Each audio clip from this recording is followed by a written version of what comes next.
Makanya kan saya sedih, saya udah pernah bilang kan 2 tahun lalu Indonesia 2023 nomor 1 di dunia, bukan Olimpiade, jangan bangga. Orang-orang di depan sosmed 5 jam per hari, kecuali jemaat PRJ. Beda lah muka-muka ini. Saya cuma curhat aja ya. Ini jemaat-jemaat yang rajin baca firman. Tahun lalu saya berharap rankingnya turun dong. Tetap nomor 1 dong.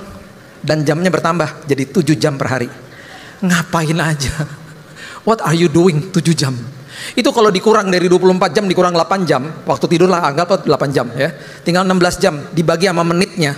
Itu berarti setiap 12 menit sekali kita ngeklik HP kita. Kalau dihitung selama 24 jam per hari, 80 kali kita ngeklik.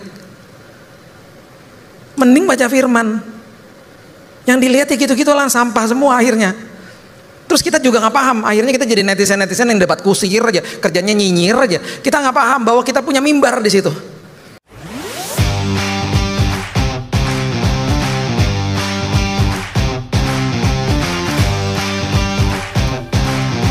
Buat segala sesuatu yang kita sedang hadapi hari ini dan setiap hari merupakan sebuah sekolah kehidupan. Prinsip dasarnya adalah begini. Setiap kali kita terima Yesus sebagai juru selamat, posisi kita dibenarkan di hadapan Tuhan. Posisi. Dosanya dihapuskan. Di perjanjian lama, kalau dosa itu hanya ditutup sama imam besar. Jadi kalau misalnya di sini ada noda di baju saya, itu hanya ditutup. Waktu Yesus selesaikan di kayu salib, ketika jaket ini dibuka, nodanya hilang. Dan posisi kita dibenarkan di hadapan Tuhan. Itu namanya proses justification, proses dibenarkan. Setelah itu terjadi proses yang berikutnya yang hari ini kita semuanya lewati setelah kita terima Yesus sebagai juru selamat. Kita hari ini dikuduskan sama Dia, sanctified. Oke, dikuduskan tiap hari. Nah, kita diberikan kekudusan, kita diberikan yang namanya sebuah bejana, sebuah rencana dari Tuhan, rancangan awal Tuhan yang dahsyat dikembalikan ke dalam tangan manusia. Semua yang indah ini untuknya modal kita untuk mengerti bahwa saya hari ini mulai dari posisi yang sudah menang sebenarnya, karena Yesus sudah katakan selesai di kayu salib. Sebenarnya itu, oke. Nah, itu bukannya berarti bahwa kita udah menang atas segala-galanya dalam hidup ini, karena waktu saya terima Yesus di tahun 98, yang lahir baru antara tubuh, jiwa sama roh adalah rohnya. Oke. Ini kita harus pahami dulu. Lahir baru tuh roh saya lahir baru. Jiwa saya di tahun 98 itu udah penuh sampah. Semua kita juga begitu ketika terima Yesus. Jiwa kita itu usianya udah lebih lama daripada rohnya yang baru lahir. Karena rohnya kan born again, baru lahir. Jadi usia jiwa saya, usia jiwa kita yang dari pintu gerbang hati itu masuk banyak sampah, itu udah terdownload ke dalam sini. Pintu gerbang hati kan mata sama telinga. Nah, ke-download ke dalam sini, jadi waktu terima Yesus kita posisi dibenarkan sama Tuhan, belum berarti bahwa jiwa kita semuanya udah bersih. Jadi waktu saya terima Yesus, waktu kita terima Yesus, lahir baru di tahun 98 buat saya, case saya, jiwa saya udah penuh sampah. Jadi bagaimana supaya saya bisa hidup dipimpin sama roh, saya harus pastikan roh saya dikasih makan.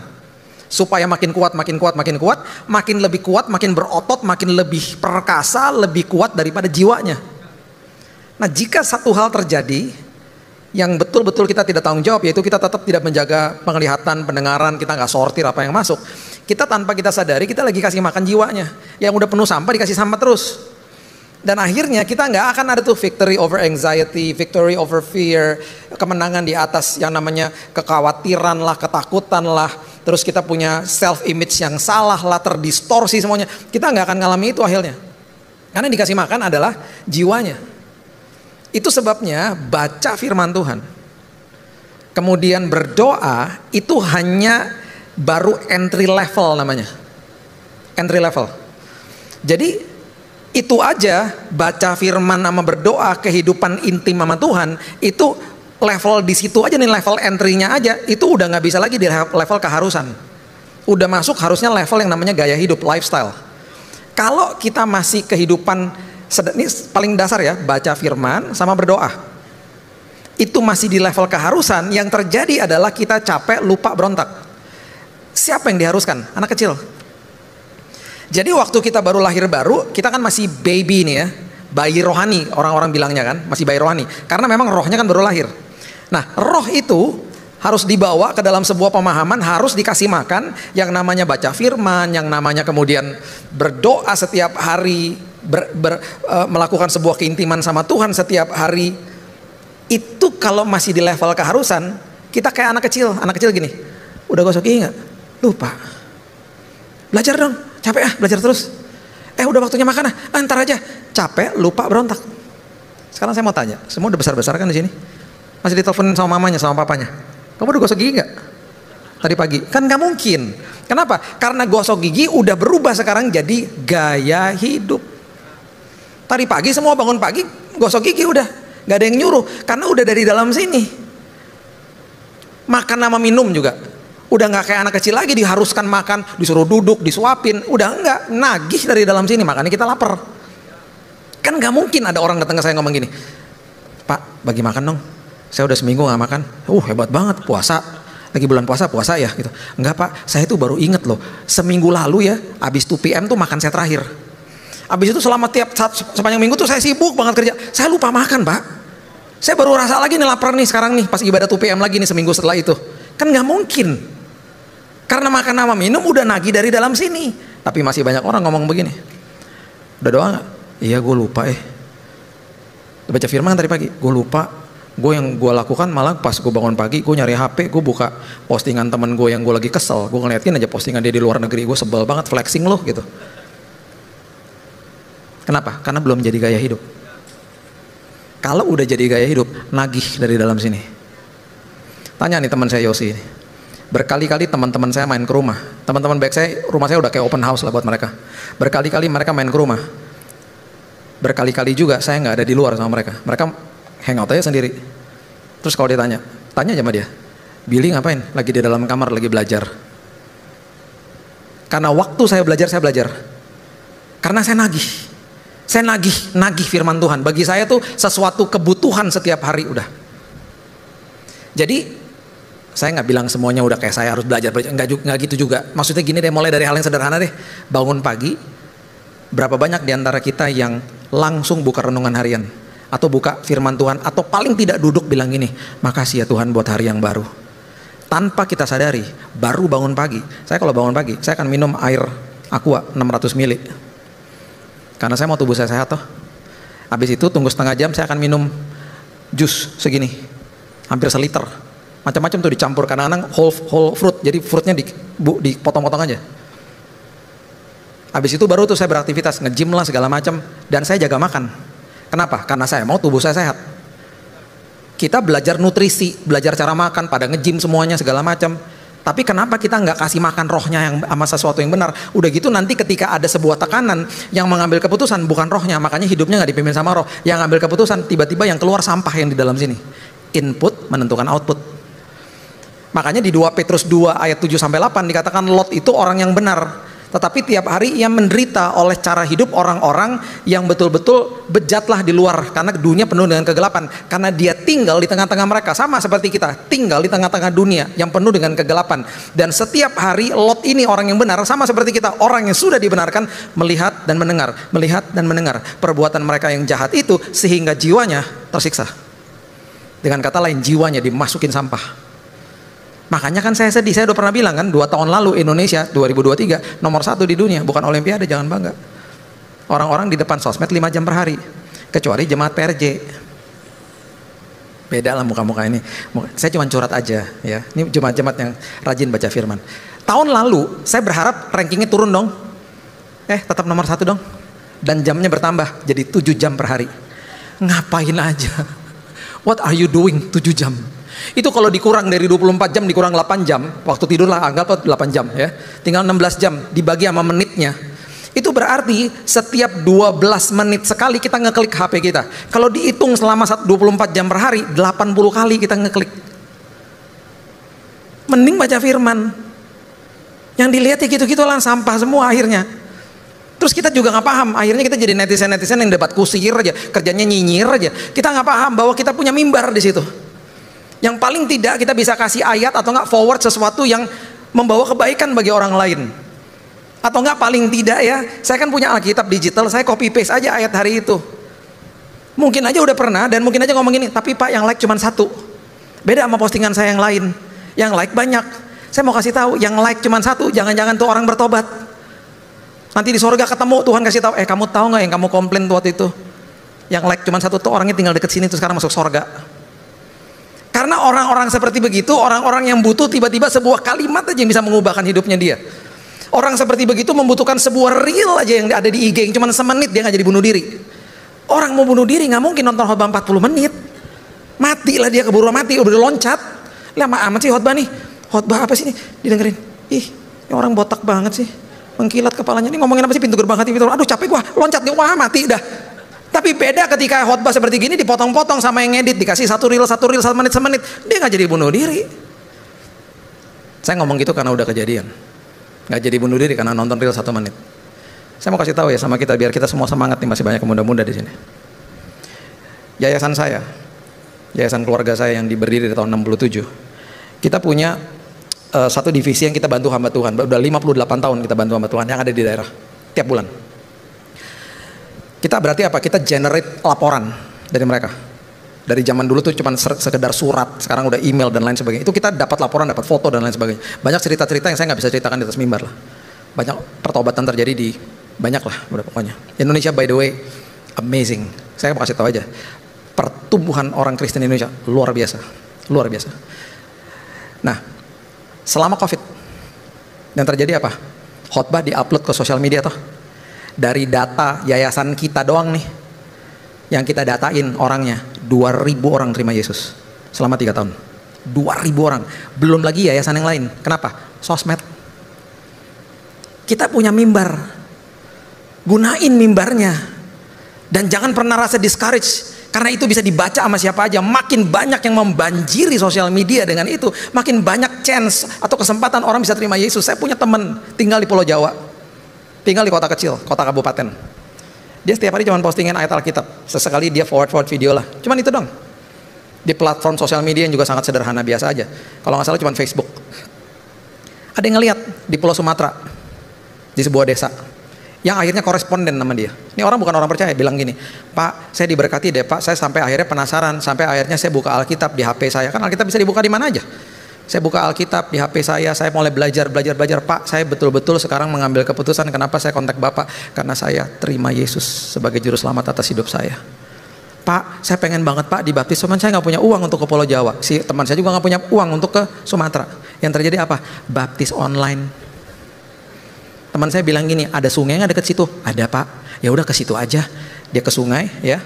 Dia taruh HP-nya di batu, video call.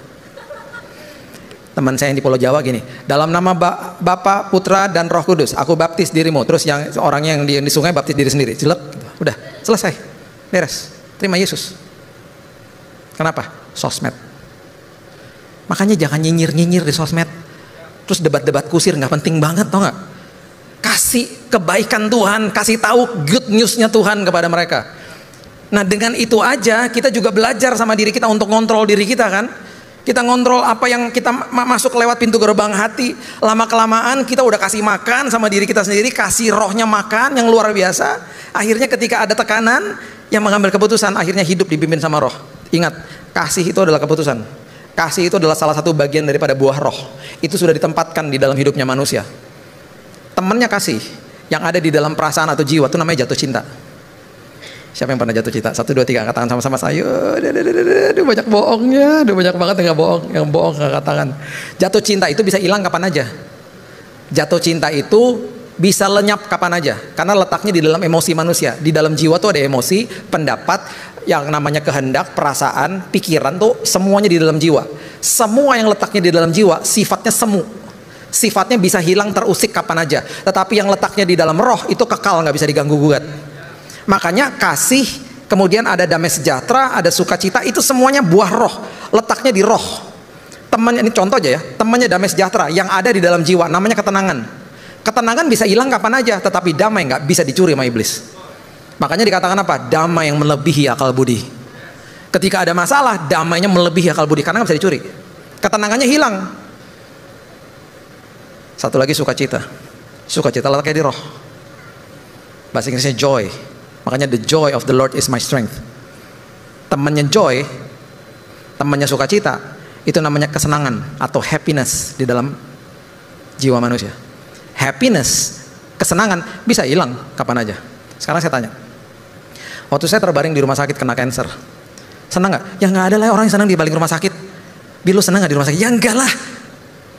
Lu ada ketenangan? Ya nggak ada lah. Saya di lantai 8 tiap hari dengar orang mati, orang menjerit segala macam. Di sebelah kamar saya dia kena kanker paru-paru, batuk 24 jam sampai saya tuh ngenes banget hati saya, sampai saya tumpang tangan di tembok, Tuhan sembuhin nih orang. Saya dengarnya capek, apalagi dia kan, Tuhan tolong dia. Besok paginya udah nggak kedengeran batuknya.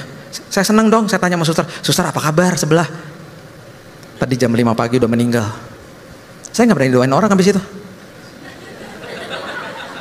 Gue tumpang tangan dia meninggal. Tadi gue minta Pak Billy doain habis khotbah, habis ibadah gak jadi gitu. Takut gue. Itu yang saya dengar, itu yang saya lihat. Sekarang ditanya, ada ketenangan? Gak ada lah. Ada kesenangan? Gak ada. Tetapi setiap kali teman saya masuk ke dalam kamar, mereka selalu bilang gini, Bill, lo kok ada semangat ya Bill ya? Saya bilang apa sama mereka?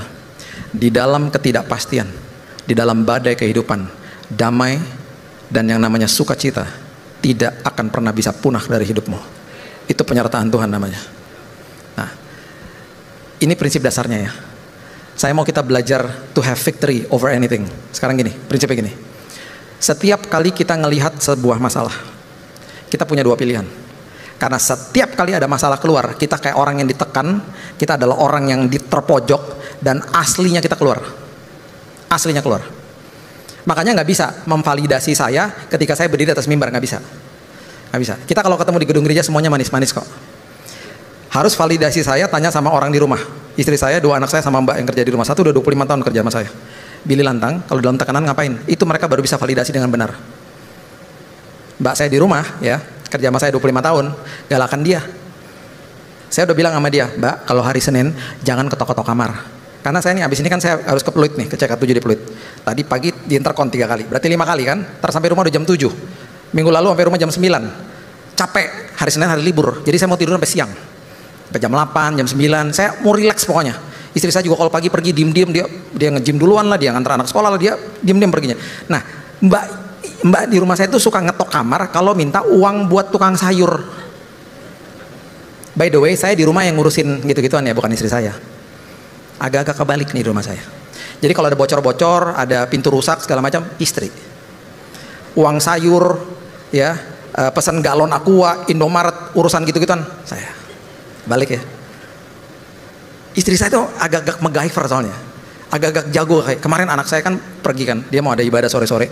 Tiba-tiba dia telepon saya, Dad, I think the car is broken. The engine is making weird sound katanya. Ini engine mobilnya nih ada suara nggak enak banget nih. Dia pulang. Pas dia datang ke rumah tuh bunyi tuh dari jauh, tok bunyi. Aduh, mobil gue rusak nih. Dia datang sampai depan rumah. Saya masuk ke dalam mobil. Bunyi apa nih, Dek? Coba mundurin dikit, majuin dikit. Bunyi tuh klotok. Istri saya. Dek, ada ranting pohon di bawah. Ya elah, cuman ranting pohon. Ditarik. Terus istri saya bilang gini, beda sayang, bunyi ranting pohon sama bunyi mesin rusak. Tawan dia.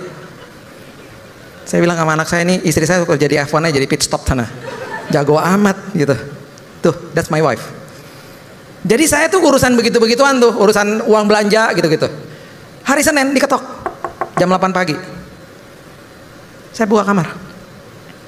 Mbak di rumah galak. Uang sayur, kalau ngomong gitu tuh nggak ada permisi Pak, nggak ada gitu-gitunya. Uang udah kayak keluarga sama saya. Uang sayur gitu, saya buka pintu. Mbak, ini hari apa?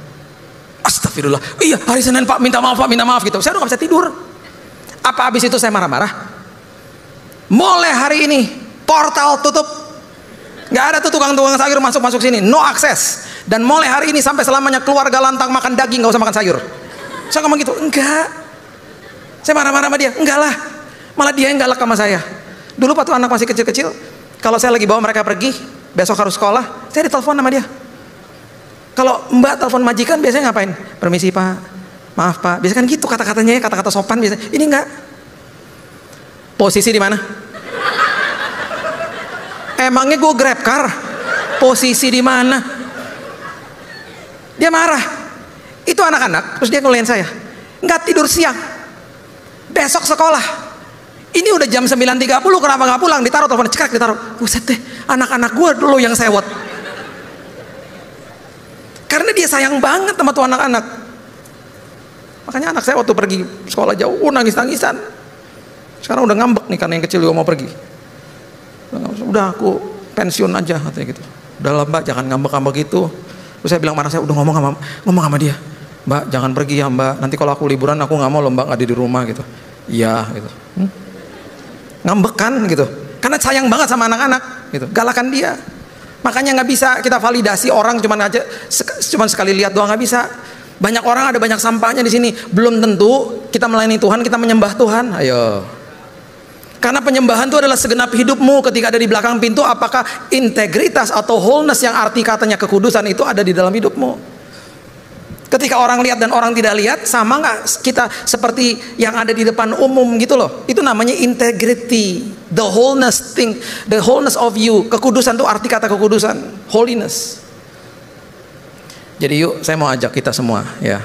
Semua kita punya sampah, saya juga punya sampah kok, ya. Ketika masuk ke dalam sebuah sekolah kehidupan, nah ini dia. Saya mau kasih di akhir khotbah saya sama ini. Oke. Sekolah kehidupan supaya kita dapat victory, dapat crown, dapat ijazah, lulus. Oke. Itu kelas-kelasnya seringkali nggak enak. Karena kelasnya atau nama sekolahnya namanya ini STM Badai, SMA Padang Gurun. Siapa yang mau masuk? Perguruan Tinggi Lembah Kekelaman. Ayo, siapa yang mau masuk? Ogah gua. Ngapain gua masuk ke situ? Terus dia kasih tahu, iya belajar ketika berjalan dalam lembah kekelaman seperti apa? Nggak mau. Masuk ke SMA Badai, belajar ketika lagi di Badai ngapain? Nggak mau. Saya kasih contoh ya. Coba lihat Markus pasal yang keempat, ayatnya yang ke-35. Markus pasal yang keempat ayat 35. Firman Tuhan katakan begini. Pada hari itu, waktu hari sudah petang, Yesus berkata kepada mereka, marilah kita bertolak ke seberang. Yang ngomong mau ke seberang siapa? Yesus. Yesus yang ngomong toh. Kalau dia keluarkan kalimat dari mulutnya, itu pasti terjadi. Kalau saya ngomong gini, yuk saya antar ke seberang ya, saya nggak bisa kasih jaminan keselamatan sama tuh orang. Saya akan berusaha dengan usaha saya, tapi saya sebagai manusia punya keterbatasan. Tapi ketika Yesus bilang begini, yuk kita pergi ke seberang, udah pasti sampai ke seberang. Jadi kalimat ini artinya kita pasti sampai ke seberang dengan selamat. Pertanyaan saya, apakah Yesus tahu akan ada badai? Oh jelas. Apakah dia tahu dia akan tidur karena dia capek secara manusia? Oh jelas. Makanya dia udah berfirman. Firmannya adalah protektor daripada perjalanan mereka. Perhatikan kalimat berikutnya. Mereka meninggalkan orang banyak lalu bertolak membawa Yesus beserta dengan mereka dalam perahu di mana Yesus telah duduk. Perahu-perahu lain juga menyertai dia. Lalu mengamuklah tofan yang sangat dahsyat, predictable, dia udah tahu, ya. Ombak menyembur masuk ke dalam perahu sehingga perahu mulai penuh dengan air. Ya, pada waktu itu Yesus sedang tidur di buritan di sebuah tilam. Nah, di titik ini harusnya jangan dibangunin. Karena apa? Sekolah kehidupan. SMA Badai. Lagi belajar nih. Lagi belajar badai, bagaimana saya menangani badai, bagaimana supaya pelajarannya selesai, tuntas, saya punya victory dalam hidup saya. Saya punya kemenangan. Menangani apa? Ketakutan lah, anxiety lah. Semua itu saya akan belajar di dalam badai. Karena di dalam semua kehidupan kita, ketika ada hal-hal buruk ini terjadi, kelemahan kita pasti keluar. Ketika kelemahan keluar, dan kita berikan kelemahan itu kepada iblis, kita bermitra sama dia, dia akan gunakan kelemahan itu untuk menghancurkan kita. Itu namanya cobaan. Jadi yang menentukan itu cobaan atau ujian kita. Jadi kalau kita lihat masalah, udah pasti kelemahan kita keluar, udah pasti. Kalau kita ambil kelemahan itu dan kita kasih sama iblis, kita biarkan dia merajalela. Contoh, kalau ketika ada sebuah masalah, saya cepat tersinggung, saya cepat marah, saya cepat asumsi, saya cepat kepahitan misalnya. Itu berarti ketika saya tidak mau memperbaiki itu dan saya tetap nuntut orang untuk supaya menjawab kebutuhan saya dan saya nggak mau peduli sama kebutuhan mereka, saya lagi bermitra sama iblis dan saya nggak akan pernah jadi orang yang berubah. Ketika nanti ada masalah itu lagi terjadi hal yang sama. Perbedaannya dengan ujian adalah ketika saya melihat dari sisi ujian, kita sadar, wow, ini kelemahan aku cepat marah, aku cepat tersinggung, aku cepat asumsi, aku cepat menyimpan kesalahan orang lain, aku cepat untuk mementingkan kepentingan aku sendiri. Ketika itu kita sadar, kita bermitra sama Tuhan, kita kasih sama Tuhan, kita bilang, Tuhan, ini keburukan aku Tuhan, tolong ya aku. Ketika kita mengeluarkan, ketika kelemahan itu keluar dan kita bermitra sama Tuhan, Tuhan akan menggunakan kelemahan itu untuk membuat kita lebih baik di ujian berikutnya. Makanya namanya ujian matematika. Ketika ujian matematika kita dapat hasilnya, kita langsung tahu, aduh nomor 2 gue gak belajar ya, formulanya salah ya. Kita langsung tahu, kita terekspos langsung, itu kelemahan saya. Ketika ada remedial, ketika kita udah belajar, berhasil. Makanya namanya ujian matematika, bukan cobaan matematika. Anak-anak siap-siap, besok akan ada cobaan matematika. Dan di akhir tahun, Departemen Pedanka sudah merubah namanya jadi cobaan nasional, bukan ujian nasional. Enggak, ujian nasional namanya. Paham ya? Itu perbedaannya. Jadi mau ujian atau cobaan, itu up to you. It's up to you. Nah ini enggak, ini murid-muridnya ngelihat badai, cobaan, udah takut. Terus mereka katakan begini. Maka murid-muridnya membangunkan dia dan berkata kepadanya, Guru, engkau tidak peduli kalau kita binasa. Guru, engkau tidak peduli kalau kita binasa. Harusnya jangan dibangunin. Yesus dalam perahu kehidupan kita, nggak mungkin celakalah kita. Orang dia ada di situ, dia mau tidur kayak, dia mau ngapain, walaupun ombak udah menyemur masuk, pasti sampai selamat. Dan ada pelajaran yang luar biasa. Akhirnya Yesus bangun dengan kasih karunia, dengan kemurahan hati dia bangun, dia menghardik angin itu dan berkata kepada danau itu, diam tenanglah. Dan danau itu akhirnya menjadi teduh sekali, anginnya reda, danau teduh sekali. Izinkan saya tambahkan di dalam kalimat ini, atas permintaan murid-muridnya. Yang artinya adalah kelasnya di stop, pelajarannya di stop. Bisa pelajarannya di stop, bisa muridnya kabur, bisa muridnya bilang ini, saya nggak mau continue, saya drop out aja, saya nggak mau. Kalau Yesus setuju dengan permintaan mereka, ayat berikutnya di ayat 40 pasti dia akan ngomong begini. Ayat 40 coba lihat. Lalu ia berkata kepada mereka, guys, makasih ya udah bangunin saya ya, hampir kita mati bareng. Betul nggak? Kalau dia setuju, dia akan ngomong gitu, guys, thank you ya guys, aduh aku deg-degan loh guys, aduh hampir lo kita tenggelam bareng. Dia akan ngomong gitu. Dia nggak ngomong gitu. Dia bilang apa? Kenapa kamu begitu takut? Dan kalimat kedua tuh nempeleng banget. Kenapa kamu tidak percaya? Why didn't you believe me? Kenapa kamu stop kelasnya? Kenapa kamu kabur dari kelasnya? Kamu kan mau victory in your life. Kamu kan mau menang atas dirimu sendiri. Kamu tahu kan pergumulan paling besar dalam hidupmu bukan lawan iblis, lawan dirimu sendiri. Perhatikan apa yang terjadi ketika kelas tidak selesai. Ayat 41. Mereka menjadi sangat takut. Udah takut, makin takut. Nggak selesai kelasnya. Dan ini yang paling mengerikan.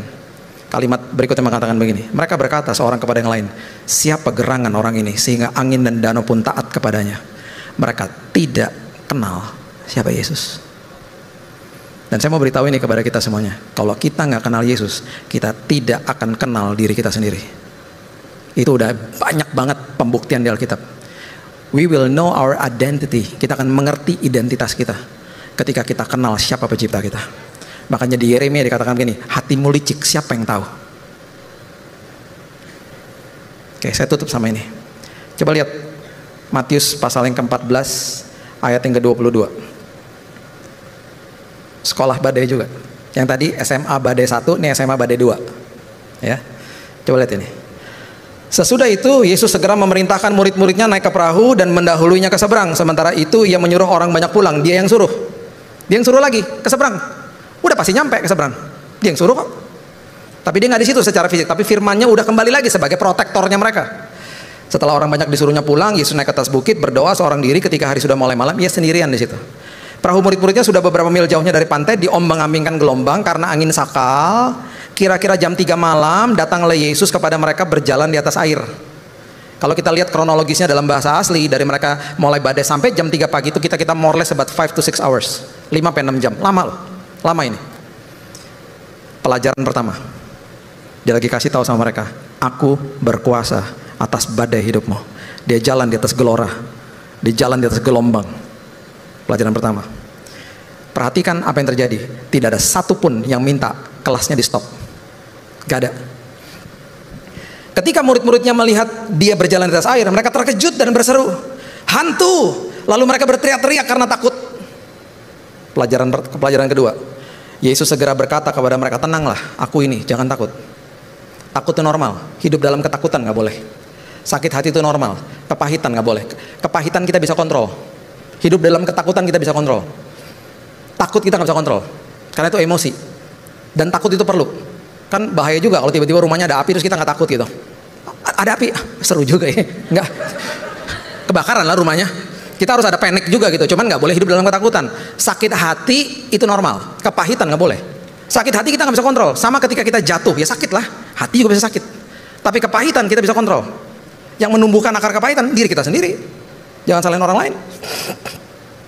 Oke? Tenanglah, jangan takut. Lalu Petrus berseru menjawab dia, Tuhan, apabila engkau itu, suruhlah aku datang kepadamu berjalan di atas air. Setelah nggak takut, dia punya iman toh. Di tengah-tengah badai, dia mau jalan di atas air.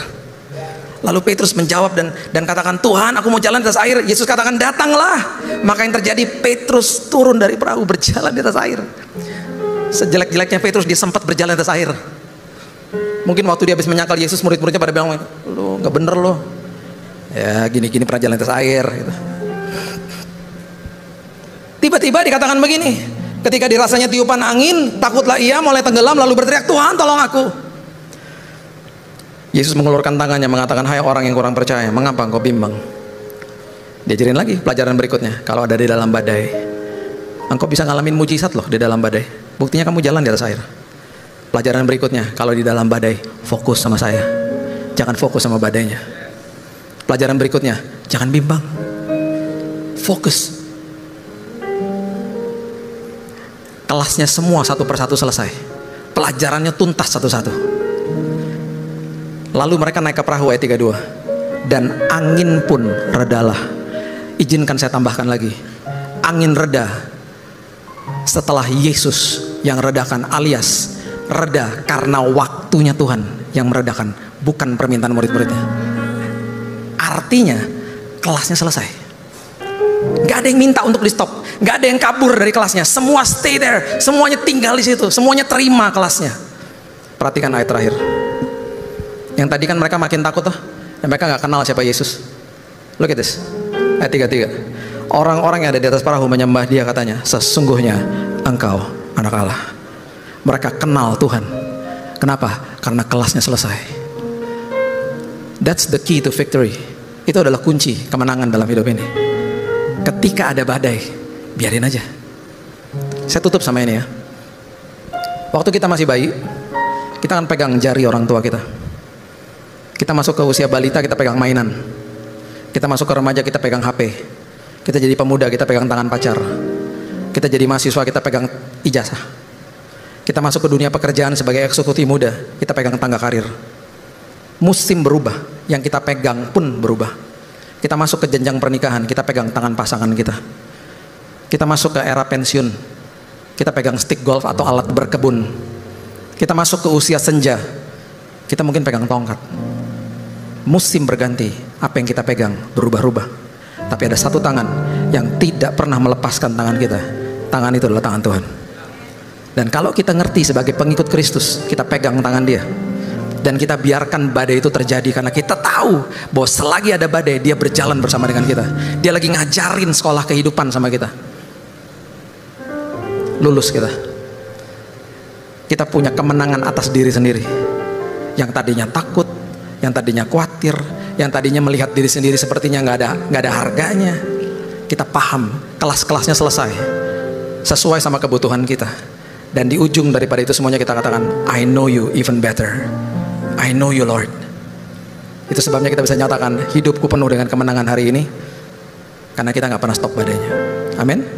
Itulah sekolah kehidupan kita. Berikan tepuk tangan kita untuk Tuhan kita. Bapak yang baik, terima kasih buat hari ini. Kami mengucap syukur buat kebaikan Tuhan. Kami mengucap syukur buat kemenangan dalam hidup kami yang Tuhan sudah rancangkan. Tuhan udah kasih tahu di firman Tuhan. Tuhan udah kasih tahu caranya. Tuhan udah kasih tahu kelas-kelasnya. Tuhan udah kasih tahu sekolahnya. Ajari kami Tuhan, supaya kami nggak bolos, supaya kami tidak memberhentikan kelasnya, tapi ikut sampai selesai. Walaupun susah, walaupun sulit, membiarkan hidup kami untuk terus tekun dan fokus kepada Tuhan di tengah-tengah masalah, di tengah-tengah kelas yang makin susah mungkin hari ini. Karena di ujung daripada itu semuanya, dengan bangga kami bisa katakan, aku mengenal Engkau dengan lebih baik lagi Tuhan. Aku mengalami Tuhan. Aku tidak lagi mengejar jawaban doa, tapi aku mengejar penyertaan Tuhan selagi menunggu jawaban doa. Itu yang aku kejar Tuhan. Karena aku tahu bahwa jawaban doa udah disiapin sama Tuhan. Kapan Tuhan mau kasihnya terserah Tuhan. Karena Tuhan tahu waktu yang terbaik. Selagi kami menunggu, itu yang kami kejar. Momen itu yang terindah Tuhan. Kami mengejar penyertaan Tuhan dalam hidup kami. Dan di dalam penyertaan Tuhan terjadi keintiman, terjadi pertumbuhan rohani, terjadi perubahan karakter dalam hidup setiap kami. Meteraikan firman ini Tuhan, karena kami hari ini adalah orang-orang yang lebih daripada pemenang. Terima kasih Bapak yang baik, hanya di dalam nama Tuhan Yesus kami sudah berdoa dan